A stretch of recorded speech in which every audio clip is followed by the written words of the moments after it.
വൈകുന്നേരം ഓഫീസിൽ നിന്ന് വന്ന റയാൻ നേരെ പോയത് പോളിന്റെയും റൂബിയുടെയും മുറിയിലേക്കായിരുന്നു. വാതിലൊന്ന് മുട്ടിയിട്ട് അവൻ അകത്തേക്ക് ചെല്ലുമ്പോൾ റൂബി ഉറങ്ങിപ്പോയിരുന്നു. പോളാണെങ്കിൽ ജനലോരമിട്ട ചാരുകസേരയിൽ ഇരുന്നുകൊണ്ട് സിഗരറ്റ് പുകയ്ക്കുകയായിരുന്നു. ആ, ഉറങ്ങിപ്പോയോ?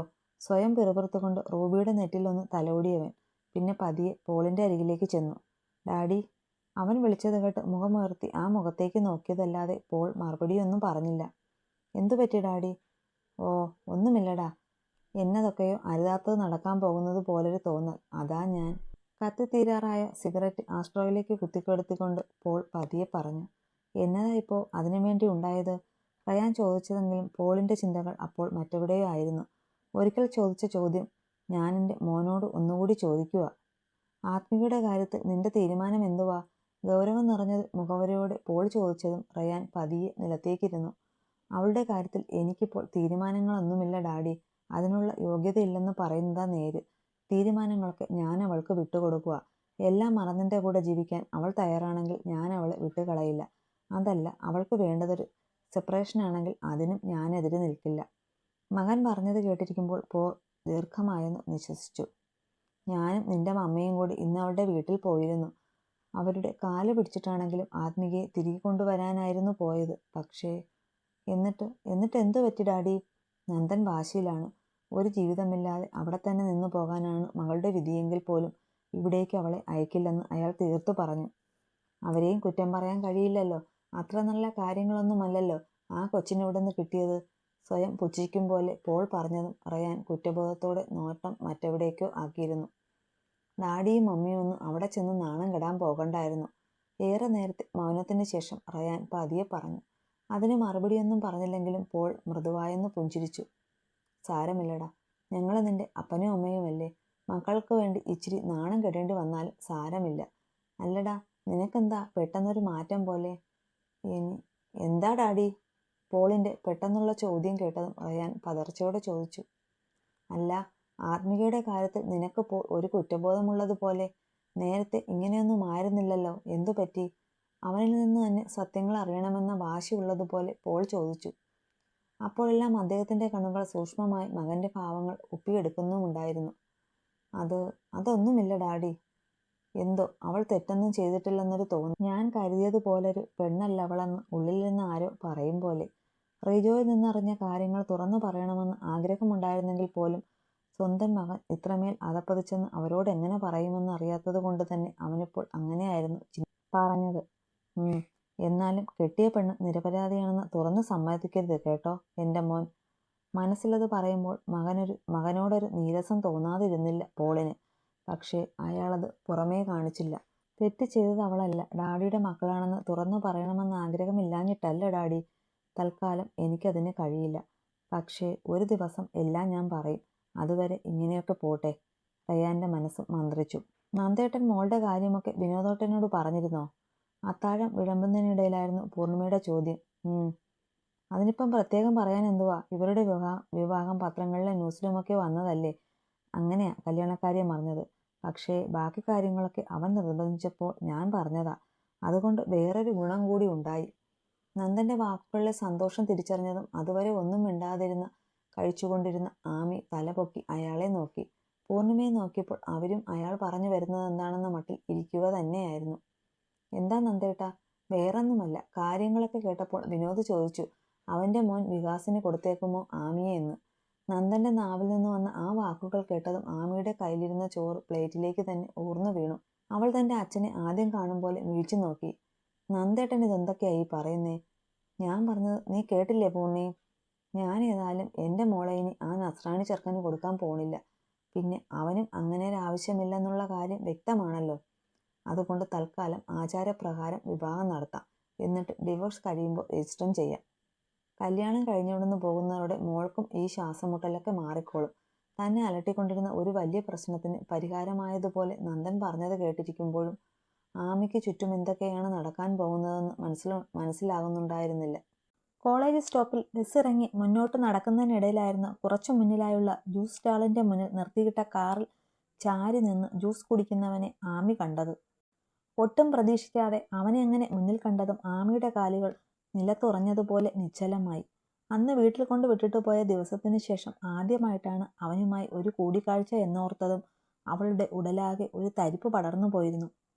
അപ്പോഴും തനിക്ക് പുറംതിരിഞ്ഞ് ജ്യൂസ് കുടിച്ചുകൊണ്ട് നിൽക്കുന്നവൻ തന്നെ ഇതുവരെ കണ്ടിട്ടില്ല എന്നതവളിൽ വല്ലാത്തൊരാശ്വാസം നിറച്ചിരുന്നെങ്കിലും അവനെ മറികടക്കാതെ തനിക്ക് മുന്നോട്ടു പോകാൻ സാധ്യമല്ല എന്നോർത്തതും അവളാകെ വിയർത്തു പോയിരുന്നു. കാരണം ഇനി ഒരിക്കൽ കൂടി അവനെ അഭിമുഖീകരിക്കാനോ പഴയതൊന്നും ആവർത്തിക്കപ്പെടാനോ ഉള്ള ധൈര്യം ആ പെണ്ണിലപ്പോൾ ബാക്കിയുണ്ടായിരുന്നില്ല. അവനെ തന്നെ നോക്കി നിമിഷങ്ങളോളം അവിടെ തന്നെ നിന്നെങ്കിലും അവൻ ഫോണിൽ നോക്കി നിന്ന് ജ്യൂസ് കുടിക്കുന്നതിൽ മാത്രം ശ്രദ്ധ കേന്ദ്രീകരിച്ച് നിൽക്കുന്നത് കണ്ടതും രണ്ടും കൽപ്പിച്ചവൾ മുന്നോട്ട് തന്നെ നടന്നു. കോളേജ് പിള്ളേര് തുരുതുരെ അവനെ കടന്നു പോകുന്നുണ്ടെങ്കിലും അത് സാധാരണമെന്നോണം അവരെയൊന്നും മൈൻഡ് ചെയ്യാതെ നിൽക്കുന്നവനെ കാണെ അവനൊരു പക്ഷേ തന്നെയും ശ്രദ്ധിക്കാൻ പോകുന്നില്ല എന്നൊരു ധൈര്യമായിരുന്നു അവളെ അതിന് പ്രേരിപ്പിച്ചത്. പക്ഷേ അതിവേഗം അവനെ കടന്നു പോകണമെന്ന ധാരണയോടെ മുന്നോട്ട് നടന്നെങ്കിലും അരികിലെത്തും തോറും കാലുകൾക്ക് വേഗത കുറയുന്നത് ആമി അറിഞ്ഞു. അവളുടെ ശ്വാസഗതി ഉച്ചത്തിലായി. ചെന്നിയിൽ നിന്നും കഴുത്തടിയിൽ നിന്നുമൊക്കെ വിയർപ്പ് ചാലിട്ടൊഴുകി. കൈകൾ ബാഗിന്റെ വള്ളിയിൽ മുറുകെ പിടിച്ചുകൊണ്ട് വേഗത്തിൽ നടക്കാൻ അവളൊരു ശ്രമം നടത്തി നോക്കിയെങ്കിലും അതൊരു പാഴ്ശ്രമമായിരുന്നുവെന്ന് അവനിലരികിലേക്ക് എത്തിയതും മന്ദഗതി പ്രാപിച്ച കാലുകൾ അവൾക്ക് ബോധ്യപ്പെടുത്തി കൊടുത്തു. ഈശ്വര, ഇനിയും പരീക്ഷിക്കല്ലേ. കണ്ണുകൾ ഇറുക്കി അടച്ച് പ്രാർത്ഥിച്ചുകൊണ്ട് റയാനെ മറികടക്കാൻ ഒരുങ്ങിയതും ആമിയുടെ കൈത്തണ്ടയിൽ അവന്റെ പിടി വീണതും ഒരുമിച്ച് തന്നെയായിരുന്നു. ആ അതന്നെ ഒരു പോക്കാടി ഭാര്യയെ. നിന്റെ ഇച്ചായൻ ഇങ്ങനെ മല പോലെ ഇവിടെ നിൽക്കുന്നത് കണ്ടിട്ടും ഇങ്ങനെ കണ്ട ഭാവം നടിക്കാതെ പോകാൻ നിനക്കെങ്ങനെ കഴിയുന്നടി? ഓ, ഇച്ചായനോട് പിണക്കമാണോ കൊച്ചിന്? അവളെ റോഡിൽ നിന്നും വലിച്ച് സൈഡിലേക്ക് ഇറക്കി നിർത്തിക്കൊണ്ടായിരുന്നു റയാന്റെ ചോദ്യം. പ്ലീസ്, ഇനിയും എന്നെ ഉപദ്രവിക്കരുത്. വല്ലാതെ ഭയന്നു പോയ പോലെ കണ്ണു നിറച്ച് മുന്നിൽ നിന്ന് വിക്കി പറയുന്നവളെ നോക്കി നിൽക്കെ റയാന് തന്നോട് തന്നെ പുച്ഛം തോന്നിപ്പോയി. ഇവളോട് എന്തിനായിരുന്നു ഇതൊക്കെ എന്നോർത്തിട്ട് അവന്റെ ഉള്ളൊന്നു പിടഞ്ഞു. ഞൊടിയിട കൊണ്ട് അവന്റെ ചുണ്ടിലെ ചിരി വറ്റി വരണ്ടു. മുഖഭാവം എന്തെന്ന് നിർവചിക്കാൻ പോലും കഴിയാത്ത വർണ്ണമായി. ഞാൻ നിന്നെ ഉപദ്രവിക്കാനൊന്നും വന്നതല്ല. എനിക്കിച്ചിരി സംസാരിക്കാനുണ്ട്. എൻ്റെ കൂടെ ഒരിടം വരെ വരണം. അത് കഴിഞ്ഞ് ഇവിടെ തന്നെ കൊണ്ടുവിട്ടേക്കാം. ഞാൻ വരില്ല. എനിക്ക് നിങ്ങളെ പേടിയാ. ഞാൻ ഒഴിഞ്ഞു പോയതല്ലേ. ഇനി ഒന്നിനും വരാനും പോകുന്നില്ല. ദയവ് ചെയ്ത് എന്നെ ഉപദ്രവിക്കരുത്. ഓ പിന്നെ, നിന്നെ ഉപദ്രവിച്ചാൽ എനിക്ക് ഏതാണ്ട് അവാർഡ് കിട്ടാനുണ്ടല്ലോ. നിന്ന് താളം ചവിട്ടാതെ കയറടി. അവളുടെ കണ്ണുകളിൽ തളം കെട്ടി കിടക്കുന്ന ഭയം ഉള്ളിലെവിടെയോ ഒരു മുറിവായി നീറ്റിൽ പടത്തുന്നത് അറിഞ്ഞിട്ടും അതുവരെ അവളോട് തോന്നിയ സഹതാപം പോലും മാറ്റി നിർത്തിക്കൊണ്ട് കാറിന്റെ ഡോർ തുറന്നു പിടിച്ചവൻ അലറി. പെട്ടെന്നുള്ള അവന്റെ ഭാവമാറ്റവും ഉയർന്ന ശബ്ദവും കേട്ടതും ആമിയുടെ കണ്ണുകൾ പതർച്ചയോടെ ചുറ്റുപാടുമെന്ന് പാഞ്ഞു. കടകളിലും മറ്റും നിൽക്കുന്നവരുടെയും കോളേജിലേക്ക് നടക്കുന്ന പിള്ളേരുടെയും കണ്ണുകൾ തങ്ങളിലേക്ക് സംശയത്തോടെ പാളി വീഴുന്നുണ്ടെന്ന് മനസ്സിലായതും ആമി ദയനീയമായി അവനെ നോക്കി. ആ നിമിഷം തന്നെ അവളുടെ നോട്ടത്തിന്റെ അർത്ഥം പിടികിട്ടിയതുപോലെ റയാനൊന്ന് ചിരിച്ചു. തൽക്കാലം അവരെയൊന്നും എൻ്റെ കൊച്ചു മൈൻഡ് ചെയ്യാൻ പോകണ്ട. അവർക്കൊക്കെയുള്ള മറുപടിയാ ഈ ഹൃദയത്തിൽ ചേർന്ന് കിടക്കുന്നത്.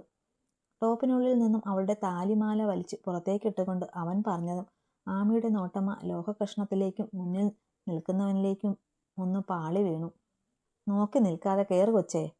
അവളുടെ കണ്ണുകളുടെ ദൈന്യത ഹൃദയത്തിലെ കൊളുത്തി വലിച്ചെങ്കിലും റയാനത് മൈൻഡ് ചെയ്യാതെ അവളെ കാറിലേക്ക് കയറ്റി.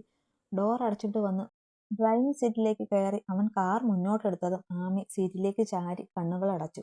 അവളുടെ അടഞ്ഞ മിഴികൾക്കിടയിലൂടെ ഊറിയിറങ്ങുന്ന നനവ് കണ്ടെങ്കിലും തൽക്കാലം അത് കണ്ടില്ലെന്ന് നടിക്കാനേ അവനാകുമായിരുന്നുള്ളൂ. വണ്ടി മുന്നോട്ട് കുതിക്കുന്നത് അറിഞ്ഞിട്ടും കണ്ണുകൾ ഇറുകെ പൂട്ടിയങ്ങനെ ഇരിക്കുമ്പോൾ ആമിയുടെ മനസ്സിൽ നിറയെ കഴിഞ്ഞുപോയ സംഭവങ്ങളായിരുന്നു.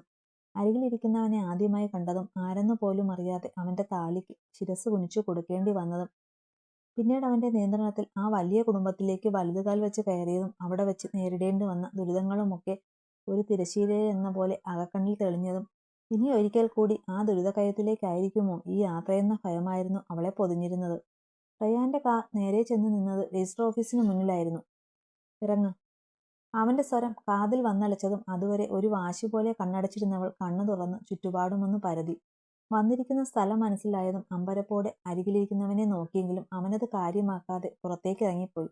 ഇനിയും എന്താ തന്റെ ഉദ്ദേശമെന്ന് അവനോട് ചോദിക്കണമെന്നുണ്ടായിരുന്നെങ്കിലും അതിനുള്ള ധൈര്യമില്ലാഞ്ഞിട്ടെന്ന പോലെ അതേ ഇരിപ്പ് തുടർന്നത് റയാൻ വന്ന് ഡോർ തുറന്നവളുടെ കയ്യിൽ പിടിച്ച് പുറത്തേക്ക് ഇറങ്ങിയിരുന്നു. ഒരു കൊച്ചുകുട്ടിയെ പോലെ കാര്യമോ കാരണമോ അറിയാതെ അവന്റെ പിന്നാലെ ആ ബിൽഡിങ്ങിനുള്ളിലേക്ക് കയറി പോകുമ്പോഴും ആമിയിൽ വല്ലാത്തൊരു പതർച്ച മാത്രമായിരുന്നു. ആ, നിങ്ങൾ വന്നോ? സൈൻ ചെയ്യണം, അല്ലെങ്കിൽ ഞാനങ്ങ് എത്തിച്ചേനെ. അവരെ കണ്ടതും റയാനെ നോക്കി പരിചിത ഭാവത്തിൽ ചിരിച്ചുകൊണ്ട് ഒരുവൻ പറഞ്ഞു. മറുപടിയായി റയാനും അവനൊരു പുഞ്ചിരി നൽകി. അതൊന്നും സാരമില്ലടാ. റയാൻ പറഞ്ഞതും ആ ചെറുപ്പക്കാരൻ തന്റെ ടേബിളിൽ നിന്നും ഒരു രജിസ്റ്ററും വേറെ കുറച്ച് പേപ്പേഴ്സും എടുത്ത് ടേബിളിലേക്ക് വെച്ചു. രണ്ടാളും ഒപ്പിട്ടോ. അയാൾ പറഞ്ഞതും റയാൻ പേനയെടുത്ത് അവൻ കാണിച്ചു കൊടുക്കുന്നതൊക്കെ സൈൻ ചെയ്തു. ശേഷം ആമിയെ നോക്കി. അപ്പോൾ ഏകദേശം കാര്യങ്ങൾ പിടികെട്ടി കഴിഞ്ഞിരുന്ന ആമിയാണെങ്കിൽ പിരികം ചുളിച്ച് അവനെ തന്നെ നോക്കി നിൽപ്പായിരുന്നു. ഞാൻ പറഞ്ഞതൊന്നും മറന്നിട്ടില്ല. ഈ ഒപ്പിനതൊന്നും ഒരു തടസ്സമാകാനും പോണില്ല. തൽക്കാലം ഒപ്പിട്. അവളുടെ വിസമ്മതം അവിടെ ഒരു സീൻ ക്രിയേറ്റ് ചെയ്യാൻ കാരണമാകുമോ എന്ന് ഭയന്നിട്ടോ എന്തോ അത്രയും താഴ്മയോടായിരുന്നു റയാന്റെ സ്വരം. അവനെ ഒന്ന് നോക്കിയിട്ട് അവന് പിന്നാലെ എല്ലായിടത്തും ഒപ്പിട്ട് കൊടുത്തിട്ട് പുറത്തേക്ക് നടക്കുമ്പോഴും അവൾക്കറിയുന്നുണ്ടായിരുന്നില്ല താനെന്തിനാണ് ഇതൊക്കെ ചെയ്യുന്നതെന്ന്. അത്രമേൽ ശൂന്യമായിരുന്നു അവളുടെ മനസ്സ്. കൺഗ്രാറ്റ്സ് മാൻ. കവറിലിട്ട മാരേജ് സർട്ടിഫിക്കറ്റ് റയാന്റെ കയ്യിലേക്ക് കൊടുത്തുകൊണ്ട് ആ ചെറുപ്പക്കാരൻ അവന് ഷേക്ക് ഹാൻഡ് നൽകി. അവനൊരു പുഞ്ചിരി മടക്കി നൽകിക്കൊണ്ട് റയാൻ വേഗം പുറത്തേക്ക് നടന്നു. രജിസ്റ്റർ ഓഫീസിൽ നിന്ന് റയാൻ ആമിയും കൊണ്ട് നേരെ പോയത് തൊട്ടടുത്തുള്ള ഒരു കായലോരത്തേക്കായിരുന്നു. ആത്മിക. അപ്പോഴും കണ്ണുകളടച്ച സീറ്റിൽ ചാരി കിടക്കുകയായിരുന്ന ആമിയെ നോക്കാതെ വിളിക്കുമ്പോൾ എങ്ങനെ സംസാരിച്ചു തുടങ്ങണമെന്ന് ഒരു ഊഹം ഉണ്ടായിരുന്നില്ല റയാന്.